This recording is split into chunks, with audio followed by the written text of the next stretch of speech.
Assalamualaikum warahmatullahi wabarakatuh. Apa kabar teman-teman semua? Hari ini kita akan belajar tentang konsep faktor perancu atau confounding factors.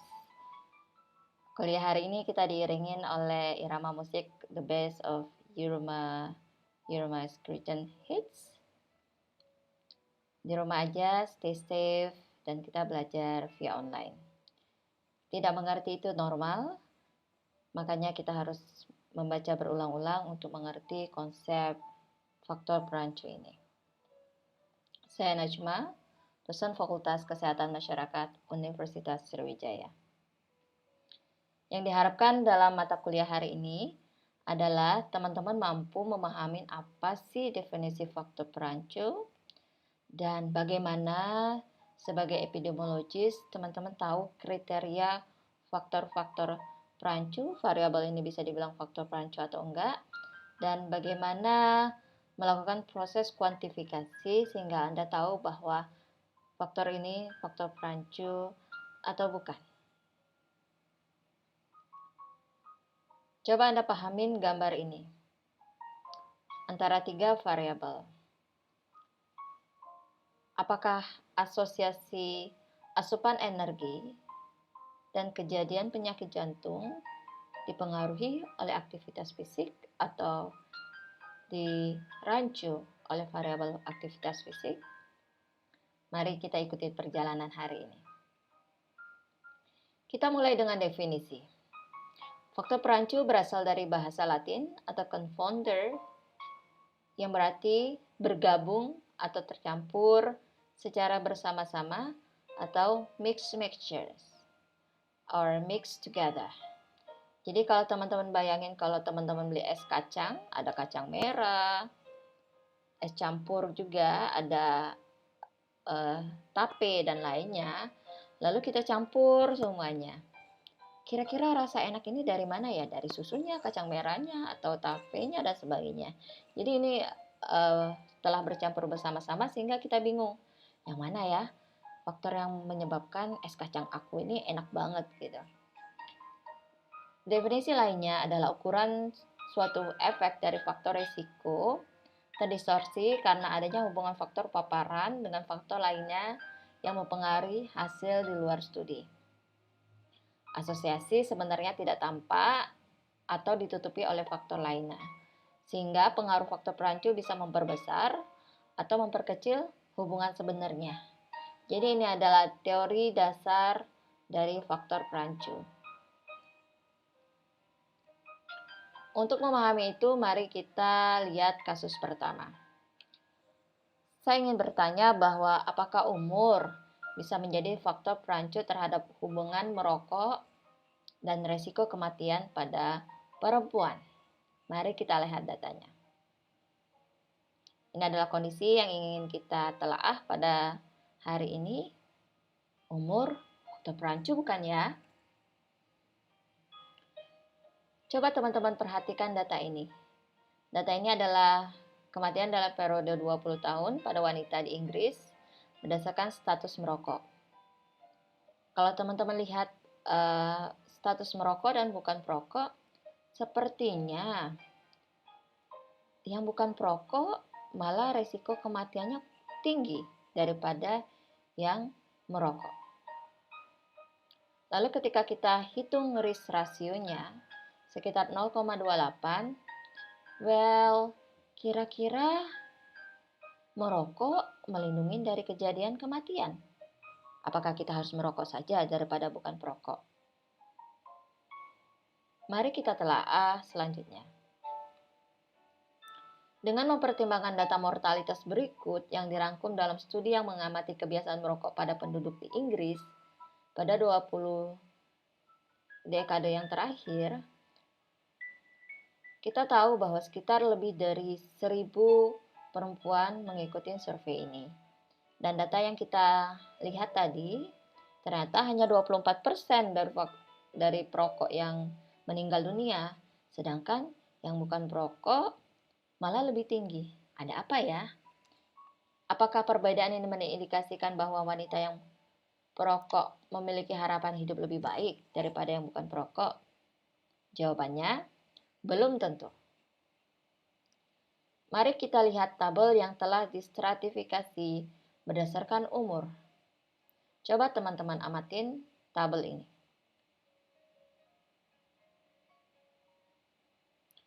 Jika teman-teman amatin bahwa risiko kematian pada perokok pada umur 35 dan 44 tahun adalah lebih tinggi dibandingkan bukan perokok. Kita lihat kasus kematiannya 14 yang meninggal, sedangkan yang bukan perokok adalah 7 orang. Bagaimana dengan meningkatnya usia? Ketika kita lihat ke risiko kematian, ternyata pada umur 55 tahun ke atas, perbedaannya tidak cukup signifikan antara merokok maupun tidak perokok. Mereka sama-sama berisiko meninggal dunia karena faktor usia. Mengapa ya wanita yang bukan perokok memiliki risiko kematiannya lebih tinggi dalam posisi populasi studi secara keseluruhan kalau kita amatin pada variabel yang awal tadi?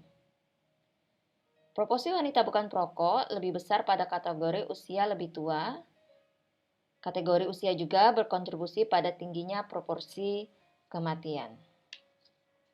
Yang kedua, wanita tertua dalam penelitian di Inggris ini tumbuh dewasa selama suatu periode ketika beberapa wanita menjadi perokok dan mereka cenderung tidak merokok sepanjang usia.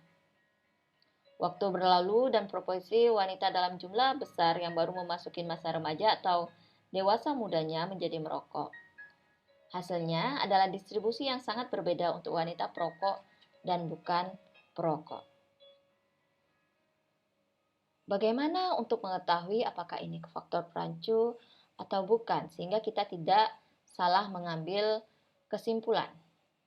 Ada dua metode utama yang ingin kita pelajarin, dan sekarang kita akan fokus dalam proses stratifikasi masing-masing variabel dengan 3 kondisi, dan kita mau lihat risk rasionya ketika kita stratifikasi. Pada kuliah selanjutnya kita akan mempelajari metode mental hand cells. Pada hari ini kita akan fokus pada metode yang pertama. Mari kita pahamin perhitungan yang akan kita lakukan pada studi kasus yang kedua.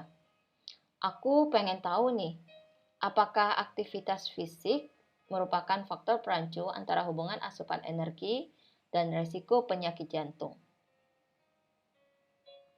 Ini gambaran secara umum dan variabel yang ingin kita teliti pada hari ini.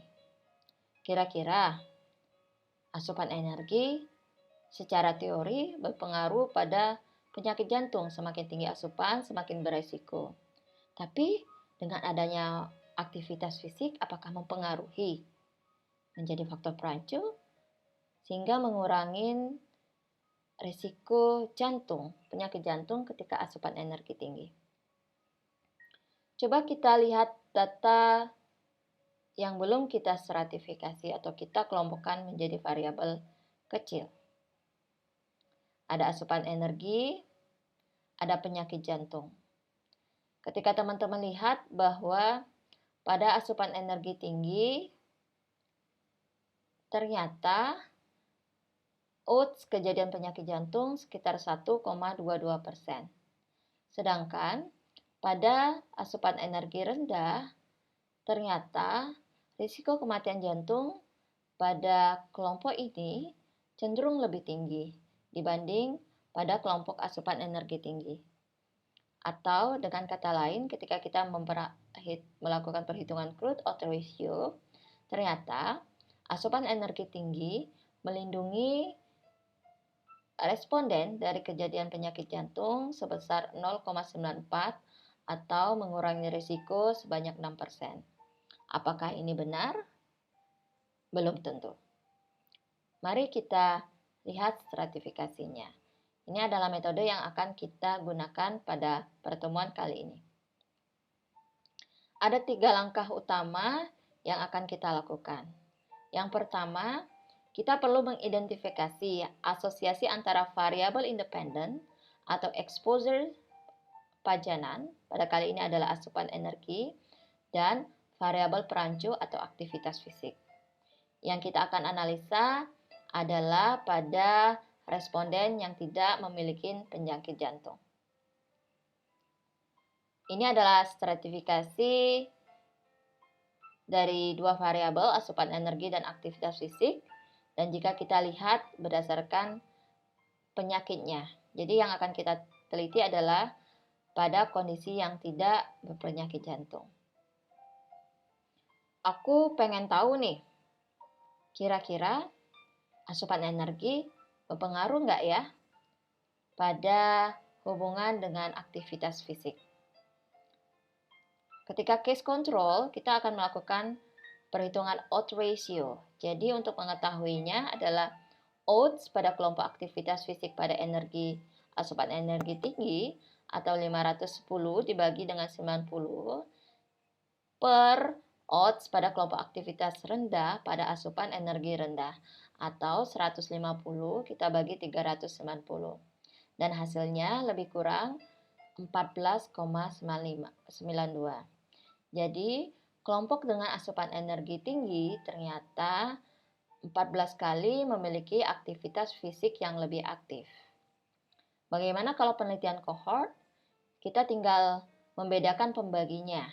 Berarti, proporsi aktivitas fisik pada energi tinggi atau 510 per 510 ditambah 90 dibagi dengan proporsi aktivitas fisik tinggi pada asupan energi rendah atau 150 kita bagi dengan total 150 ditambah 390. Jadi hasilnya 3,14. Jadi secara kesimpulannya ada perbedaan proporsi yang signifikan sebenarnya antara aktivitas fisik pada energi tinggi dan rendah. Jadi semakin tinggi asupan energinya, semakin tinggi pula atau semakin aktif aktivitas fisiknya. Lalu kita lanjut langkah kedua. Kali ini saya pengen tahu apakah ada hubungan antara variabel dependent atau outcome atau kejadian penyakit jantung dengan variabel perancu atau aktivitas fisik. Jadi aku pengen tahu nih ada hubungan nggak? Jadi yang kita teliti adalah pada partisipan yang memiliki kondisi penyakit jantung. Ini adalah stratifikasi seperti langkah pertama, tapi aku akan fokus tentang kejadian penyakit jantung. Jadi ini tabel yang aku akan ambil dan aku akan gabungkan dengan kejadian penyakit jantung pada aktivitas fisik aktif dan kejadian penyakit jantung pada aktivitas rendah atau 210 ditambah 600. Jadi totalnya 810. Oke, jadi ini yang ditotal ya teman-teman. Pada aktivitas fisik tinggi, kita pengen melakukan ini yang kita total teman-teman ya. Dan begitu pun pada aktivitas rendah. Yang kita total 510 ditambah dengan 150. Jadi, aku pengen tahu apakah ada hubungan sih antara aktivitas fisik dengan kejadian penyakit jantung, ya atau tidak.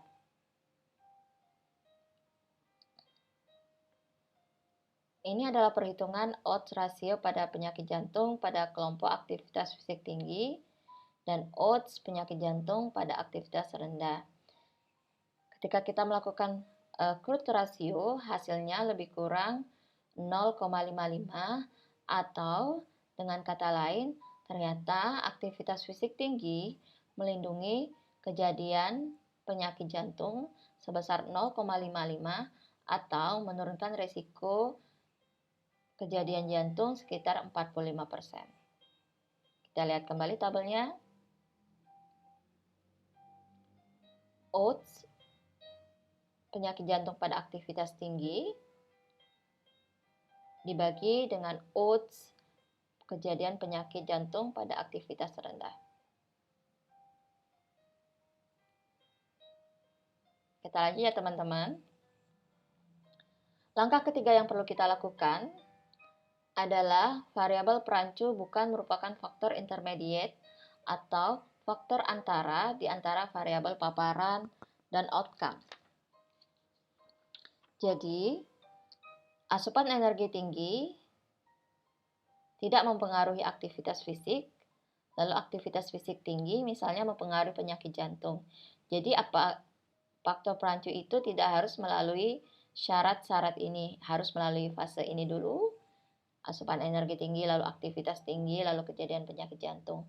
Jadi variabel ini bukan variabel intermediate atau tidak menjadi jalur penyebab atau causal pathway antara variabel paparan dan outcome.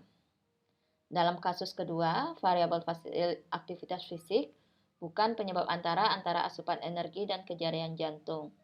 Artinya, asupan energi tidak menyebabkan seseorang untuk beraktivitas tinggi, lalu baru menyebabkan penyakit jantung.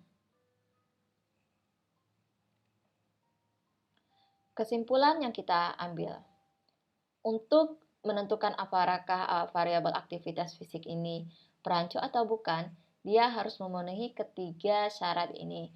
Ketika salah satu syarat ini tidak terpenuhi, maka dia merupakan bukan variabel perancu. Pertama, apakah ada asosiasi antara variabel independen dengan variabel perancu atau energi, asupan energi dan aktivitas fisik? Jawabannya apa tadi? Ada. Lalu apakah ada asosiasi antara variabel dependent atau outcome kejadian jantung dengan variabel aktivitas fisik? Jawabannya tadi ada. Jadi semakin aktivitas fisiknya semakin aktif, ternyata mengurangi resiko kejadian penyakit jantung. Dan apakah variabel perancu tidak menjadi jalur antara variabel paparan dan outcome? Jawabannya tidak. Jadi, aktivitas fisik bisa kita sampulkan bahwa berdasarkan kriteria di atas, aktivitas fisik memenuhi ketiga kriteria sebagai faktor perancu. Pertanyaan selanjutnya, mari kita berefleksi apa yang terjadi sekarang. Apakah asosiasi komorbiditas atau kondisi penyakit bawaan seperti diabetes, jantung, darah tinggi, dan risiko kematian terkait COVID didistorsi oleh variabel umur? Kita akan lihat ini jika data-data tersedia dan kita bisa selidiki lebih lanjut. Terima kasih. Salam cerdas. Tiada batas untuk menjadi cerdas. Dan tetap semangat belajar di rumah. Dan tidak mengerti itu normal. Dan become a resilient student. Terima kasih. Assalamualaikum warahmatullahi wabarakatuh.